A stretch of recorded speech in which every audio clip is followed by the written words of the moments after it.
Hey, everybody, welcome back to White Mountain Approves. My name is Ken, and Dave is on this broadcast as well. And we talk about everything hiking, especially in the state of New Hampshire. And we just did a couple of hikes. We went in two different directions. So we want to talk about those a little bit. Dave did Mount Moosilauke, and I did a hike in Pawtuckaway, very different hikes. And so we're going to bring a couple of different perspectives to you. So, Dave, why don't you talk to us about your hike on Moosilauke? Yeah, thanks. I decided yesterday, late afternoon, that I would take a stab at Mount Moosilauke. I've done it a few times from different angles, but in the winter, I like to take the Glencliff Trail up from the parking lot, the trailhead parking off of High Street. It's a really good trailhead.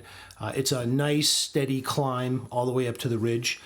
So that was the decision. I was sort of, and I know me and you, PK, we talked quite a bit about potentially doing this. There was some issues potentially with the wind.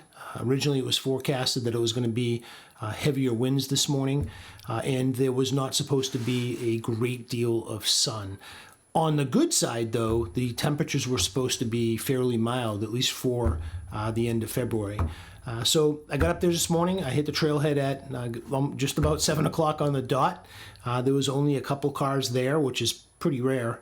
Typically, that trailhead, it's a small parking lot, and it really gets packed in. So they had a little bit of snow, and I want to talk a little bit more about that. Again, and I know we've mentioned it before, and we've talked about it, PK, there's not a lot of snowpack in the state right now. So just at the trailhead, I did bring my shoes. I had them, my snowshoes. I already had them on my pack. So I figured, I've been up on the summit of Moosilauke where there's a lot of drifted snow. So I just figured I'd bring them. I climbed up in, that Glencliff Trail, as I mentioned earlier. It's a steady pull all the way up to the ridge. But what I will note is there's been because of the short snowpack or the rather shallow depth of it, the trail was pretty icy. And that and people butt sledding down, it was like a luge. There's a spot going up about 3/4 of the way up that's pretty steep, and it's in that narrow section of pine trees and balsams where it gets steep and it's pretty straight. Literally, it was like a luge, and the trail was all icy. So I managed to get up to the ridge. Again, it's about 3 miles, I think. Just under 3 miles. And when I got to the ridge, there was a little bit more snow, but not a significant amount more. I cut across over to the summit of Moosilauke, and when I got into the exposed area past the balsams and got into the area above tree line, there was literally just ice and rock. Most of the snow had either been washed off or blown off.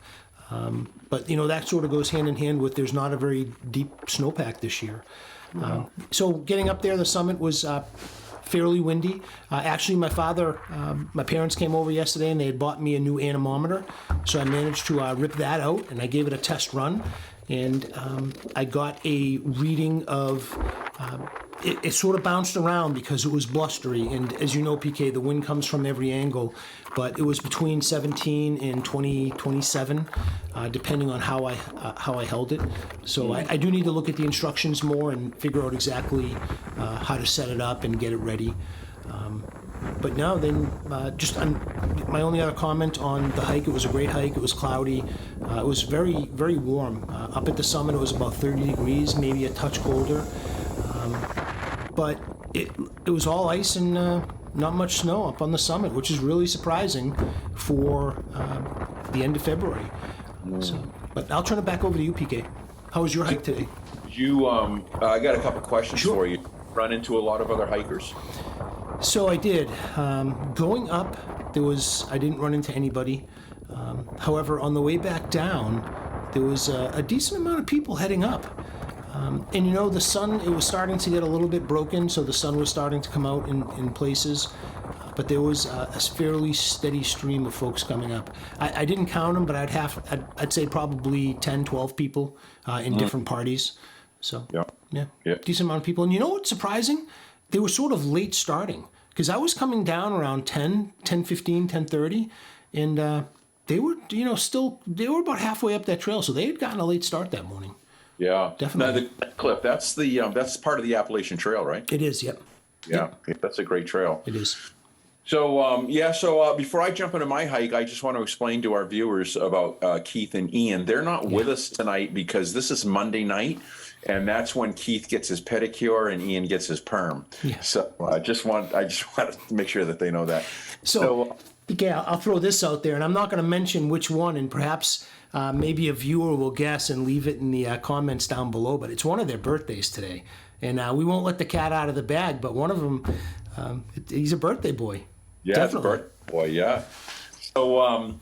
So we had talked about doing this hike together, and I balked for a number of different reasons. One of them was I had 2 nights in a row of miserable sleep, and I just kind of felt haggard, and I was concerned also about the traffic. I was concerned about like how early you left, like at 4 a.m., right? I left really early. Yeah.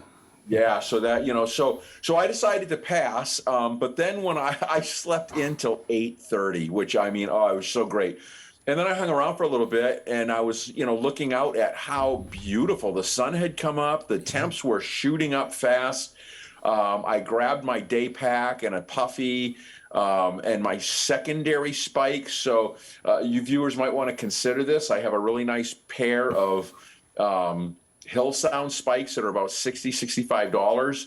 And so this time of year, when you start getting a lot of bare rock, I don't like to grind those down. So I think actually Ian picked them up for me at Ocean State Job Log, a pair of $20 spikes. And they're really decent spikes. They're just a lot cheaper. So I wore those today. But I drove over to Pawtuckaway, saw a couple of deer, which was nice. And I hit the trail. And it's a 6-mile round trip. And that trail was 75% sheet ice. Yeah. There was because it gets pounded, snowshoers and hikers, snowmobilers. It was just really packed ice. So I put on my spikes and I hiked, and there was a couple, bare patches, but there was ice cover, 75%. I went to the summit. I hung out for like at least 40 minutes. I mean, the sun was getting up there now, and it was, probably close to 50. And I just laid out on a rock and just had a great time. And then I started hiking out. I did climb up the tower, look around, started hiking out. And like you, Dave, I started meeting a lot more hikers. Yeah. And so remember these statistics. So 75% of this trail was ice. 90% of the people, and I met a lot of them, didn't have spikes. Wow. They were in like just boots or some even sneakers. And they were like, they were cherry picking their spots. They were looking for roots. They were looking for rocks, or they were going way off trail because sometimes in the woods, there was no ice or snow. So they were, just bushwhacking off trail, along the trail in the woods. And so when I was coming down, I started seeing some of the most bizarre stuff I'd ever seen in my life. So first of all, these people, walking on ice, it unnerves me a little bit. It's scary because, steep sections of this trail. And so the first thing I saw were these 2 girls, probably early 20s, and they were by this little, I don't even want to call it a river crossing. It was like a little creek. It's probably maybe 4 to 5 feet wide. And there's some rocks in it. And the water's probably 4 or 5 inches deep at max, but they were like on their hands and knees, kneeling in front of this creek, like looking at stuff. And I came up behind them. I kind of scared them. And I said, "Are you girls trying to cross?" And they said, yeah, but you look like you've got all the gear, so you just go right ahead. So I just 2 steps, two hops, and I was across, and I didn't look back behind me, but I think they were going to do hands and feet. That's crazy. Like Twister. That Holy old game. smokes. I wanted to say left leg blue as I was passing, but I didn't. I refrained myself. So I laughed. I was just like chuckling about that for quite a ways, thinking like that's the craziest thing I'll ever see. And then I see this guy coming up, bright neon green shorts and T-shirt and just running sneakers, and he's trail running. That's crazy. On the ice, and he's taking like little baby steps, but he's still trail running. And we passed, and I said, "Hey," he said hi, and I was like, just when you saw it, you think you've seen it all. And so now I'm really laughing. I'm like, because it's going to be crazier. A little ways further down, I see this man with like a 6-year-old son, and I don't want to poke fun of anybody's choices, but they're out in the middle of the stinking woods. They're like a mile and a half into a state park, and they're both wearing masks.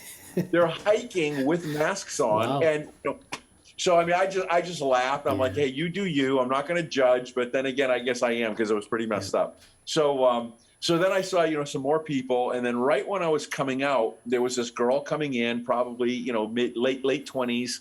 And she had a great big dog on a leash, and she had a huge pack. She had taken her pack off, and she's pulling out spikes. And Nice. so when I saw that, I said, "Hey, good for you." I said, "You don't know how many people I just passed without spikes." And she was obviously into it. She knew her game, and she was like, "Oh yeah." She was, this time of year, whether you want to carry the weight or not, you've got to because it's an insurance policy. Oh, yeah. It was like you carrying your snowshoes up on Moosilauke. Yep. You can't roll the dice this time of year. I know nobody likes to carry unnecessary weight, but sometimes, this time of year, snowshoes, spikes, you got to do it, right? Yep. You got to do it. PK, you brought up a really good point about wearing spikes, and you wear those cheaper ones so that you don't have to worry about them. I've done that game, so to speak, where you wear them on the ice, then you'll hit a place where it looks like the trail for some distance is just bare trail, and you take them off, and then inevitably, and I've done it before, and I've unfortunately I've slipped and fallen. You figure you don't need to put them on, and you give that ice a try. But yeah, I just wear them now. I leave them on. If they get dull, they get dull, and yeah. So I actually wore them the summit of Pawtuckaway, South Mountain Fire Tower. It was bare rock. Yep. And so I wore them up to the tower, but then I wanted to go up the tower, and I don't want to wear my spikes on their wooden boards and chew them up, and things like that. So I took them off to go up the tower. Then when I came down, I just held them in my hand because there was quite a bit of rock, and I went a different trail. I came up the red trail, and I was going down the white trail. And like you, it's like I started pushing the envelope. I was like skipping around ice, and once my foot slid, and in my mind I'm thinking like, Ken, of all people, you should not be doing this. You know better. So I looked down trail, and I'm like, okay, when I hit that spot over there, I'll stop and put my spikes on. And I did, and I was very thankful because, again, that trail was very, very icy. So I just hope none of those people got hurt. But I guess that's how you live and learn, right? Yeah, definitely. Yep. Yeah. Even if it's a short hike, you can really get hurt pretty bad. There's no doubt. Absolutely. If you're just planning on going a short distance, it only takes a little bit of ice to fracture an arm, bust a wrist. Absolutely. Yeah. So anyways, there's so there you go, folks. There's President's Day. Everyone's got the day off, or most people do. And those are two totally different hikes. I mean, you're talking Moosilauke, I believe, is like 4,800 feet. And South Tower is 900 feet. But it was perfect for me. I had a lot of fun, and I know you did too, Dave. And how was the traffic, by the way? Did you hit a lot of traffic? No, actually, of course, in the morning there wasn't much traffic. It was so early. But even on the way back, it was very light. When I got into Concord, just cutting through where it dives down, the speed limit goes to 55. It got a little bit more cars sort of congested, but it stayed going. No backup at 89, and then as soon as 93 opened back up, it was fine. Yeah, that was part of our conversation. I wanted to leave a lot earlier to get a lot later rather, to get a good night's sleep. But then we started kicking around the fact that if we leave late, technically it's a 4-day weekend because a lot of people take at least a half day off Friday. They drive up, and then I just think to delay, we would have gotten slammed on the southbound traffic with all those vacationers pouring out of the mountains. Yeah, definitely. Yeah, good call for you to go earlier. You didn't have to deal with that. Yeah. Well, I'll bet you this afternoon it was probably bumper to bumper. Yeah. I bet you. Yeah. People coming back from the long weekend, no doubt. Yep, crazy. So, all right, anything else, Dave? That's all I got.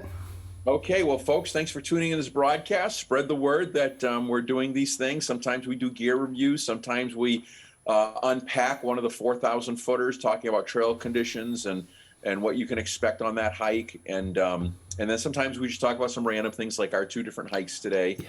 But stay safe while you're hiking, and don't forget to tune in and tell some friends. Yeah, and wear some spikes. Take care.